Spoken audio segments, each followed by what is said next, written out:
Bilali Koto dabia komin na Kenyaba marala ni kasaraba mu ni a filɛ ka kɛ dama o de filɛ ko ka bi maa 50 ani kɔ ɲɔgɔn kan o hukumu kɔnɔna la an ye maa dɔw ka sirali sɔrɔ ka bɔ yen yɔrɔ la a kɛra dusuma kasi ye nka baaratanya o de bɛ ka maa caman bila nin na i n'a fɔ ka ni mɔni ka taaba jira cogo min na ale ni Sirama Kalu ni an yi gole anje Sirama saradine tanya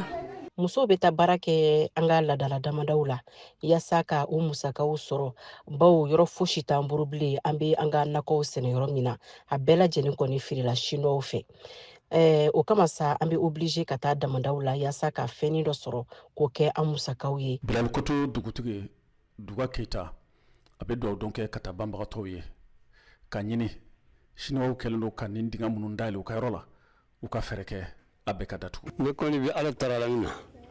n bɛ dugawu kɛ banbagatɔw ye. Nin tɛ a fɔlɔ ye nin n'a a ɲɔgɔnna kasara o ka kɛ Keɲaba mara la ka kɛɲɛ ni dama ni a bɛ firi maaw kan.